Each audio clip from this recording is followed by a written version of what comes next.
Hi friends, welcome to guys Kongunadu சமையல். இன்றைக்கி என்ன பார்க்க போகிறோன்னா புடலங்காயை வச்சு கூட்டு தான் செய்ய போகிறோம். வாங்க பார்க்கலாம். இது ஒரு டிஃப்ரெண்ட்டான கூட்டு. ஏற்கனவே நான் புடலங்காய் கூட்டு ரெசிபி போட்டிருப்பேன். பட் இது வந்து கொஞ்சம் டிஃப்ரெண்ட்டாக இருக்கும். நம்ம வறுத்து அரைச்சி போட போகிறோம். ஸோ டிஃப்ரெண்ட்டான டேஸ்ட்டில் இருக்கும். அதுக்கு ஃபஸ்ட்டு நம்ம துவரம் பருப்பு, அப்புறம் நான் கடலைப்பருப்பு வந்து ஒரு 2 ஸ்பூன் போட்டிருக்கேன். துவரம் பருப்பு வந்து 1/4 டம்ளர் பருப்பையும் எடுத்துக்கிறோம். அதை நல்லா வாஷ் பண்ணிவிட்டு ஊற வச்சு மஞ்சள் போட்டு வேக வச்சு எடுத்துக்கலாம். இப்போ நம்ம வந்து வறுத்துக்கலாம். வறுக்கிறதுக்கு வந்து நம்ம ஒரு பேனில் ட்ரையாக வறுத்துக்கலாம். கொஞ்சமாக சீரகம், ஒரு 1/4 ஸ்பூன் அளவுக்கு சீரகம், 1/2 ஸ்பூன் அளவுக்கு தனியா, 2 வரமிளகா, கடலைப்பருப்பு நான் இப்போ ஜஸ்ட்டு ஒரு 1/4 ஸ்பூன் போடுறேன். அது உங்களுக்கு காமிக்கிறதுக்காக. அதில் கடலைப்பருப்பு போட்டு வேக வைக்கலைன்னா இதில் கடலைப்பருப்பு எக்ஸ்ட்ரா சேர்த்திக்கோங்க. இல்லை நீங்கள் வேக வைக்கிறீங்கன்னா அது சேர்த்த வேண்டிய தேவையில்லை. தனியாவும் வேணும்னா சேர்த்திக்கோங்க, வேண்டாட்டி ஸ்கிப் பண்ணிடுங்க. சிலருக்கு பிடிக்கும் தனியா ஃப்ளேவர், இதில் சிலருக்கு பிடிக்காது. ஸோ உங்களுக்கு வேணும்னா சேர்த்திக்கோங்க, வேண்டாட்டி விட்டுருங்க. இது ஒரு டிஃப்ரெண்ட் கூட்டாக இருக்கும், டிஃப்ரெண்ட் டேஸ்ட்டில் இருக்கும். நார்மல் கூட்டிலேருந்து கொஞ்சம் டிஃப்ரெண்ட்டாக இருக்கும். இப்போ இதில் கொஞ்சம் தேங்காயும் சேர்த்து வறுத்துக்கலாம். இதை வறுத்துட்டு நம்ம வந்து பவுடர் மாதிரி பண்ணி சேர்த்துக்கலாம். தேங்காவை துருவி கூட நீங்கள் சேர்த்துக்கலாம், இல்லை இப்படியே போட்டாலும் சரி.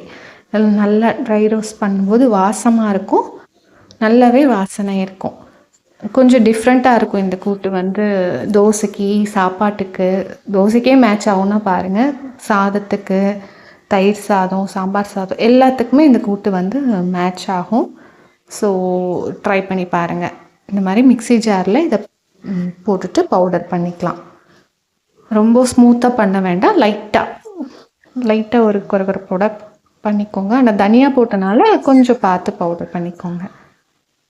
கொஞ்சமாக ஆயில் ஆட் பண்ணிக்கலாம். கோகோனட் ஆயிலாக இருந்தால் ரொம்ப நல்லாயிருக்கும். அப்படி இல்லைன்னா கடலெண்ணெய் இல்லை நல்லெண்ணெய் எது வேணுமோ சேர்த்திக்கோங்க. பெட்டர் வந்து கோகோனட் ஆயில், கடலெண்ணெய். இப்போது ஆயில் ஆட் பண்ணிவிட்டு கடுகு, ஜீரகம் எல்லாம் தாளிச்சிட்டு சின்ன வெங்காயம், ஒரே ஒரு பச்சை மிளகாய், கருவேப்பிலை, அப்புறம் புடலங்காய் இந்த மாதிரி கட் பண்ணி வச்சுக்கோங்க. அப்புறம் அதுக்கு மஞ்சள் தூள் ஒரு 1/4 ஸ்பூன் சேர்த்திட்டு நல்லா மிக்ஸ் பண்ணிக்கலாம். நல்லா மிக்ஸ் பண்ணிவிட்டு வதங்கணும். நல்லா இந்த ஆயிலே நல்லா வதங்கட்டும். அப்படி வதங்கும்போது கொஞ்சம் கடிக்கும்போது க்ரன்ச்சியாக இருக்கும். அப்படியே நம்ம வேக வச்சோன்னா அந்த க்ரன்ச்சினஸ் இருக்காது, குழஞ்சி போயிடும் ஒரு மாதிரி. இந்த மாதிரி பண்ணிங்கன்னா டேஸ்ட் இன்னும் ரொம்ப நல்லாயிருக்கும். இந்த மாதிரி நல்லா வதக்கிக்கோங்க.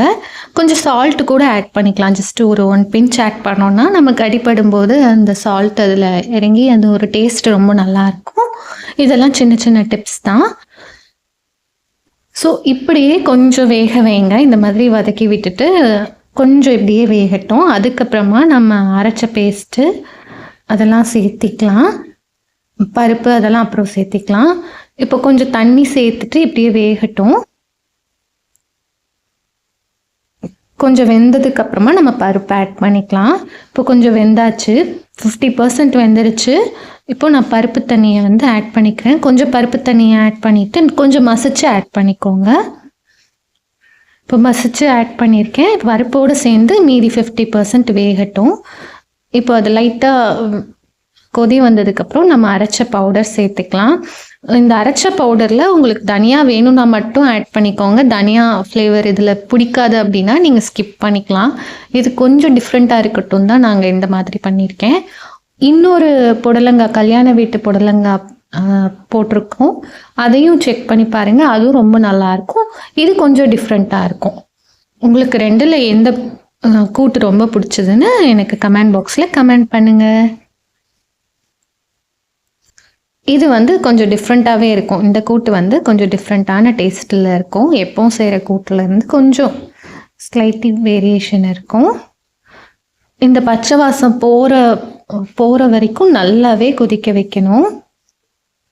இப்போ பாருங்கள் நல்லாவே வெந்திருக்கு. இப்போ லாஸ்ட்டாக பெருங்காயமும் சால்ட்டும் சேர்த்திக்கலாம். ஏற்கனவே சால்ட்டு நம்ம சேர்த்துருப்போம், அதுக்கேற்ற மாதிரி சால்ட் தேவையான அளவு சேர்த்திக்கோங்க. இப்போ பாருங்கள் நம்மளோட புடலங்காய் கூட்டு ரெடி ஆயிடுச்சு. அவ்வளோதான். இனி இதை எடுத்து சர்வ் பண்ணிக்கலாம்.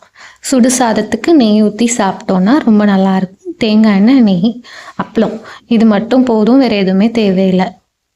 ஸோ செஞ்சு பார்த்துட்டு உங்களோட கமெண்ட் என்னென்னு சொல்லுங்கள். ஃபீட்பேக் என்னென்னு கமெண்ட் பண்ணுங்கள். இந்த வீடியோ உங்களுக்கு பிடிச்சிருந்ததுன்னா லைக் பண்ணுங்கள், ஷேர் பண்ணுங்கள், சப்ஸ்கிரைப் பண்ணுங்கள். தேங்க்யூ.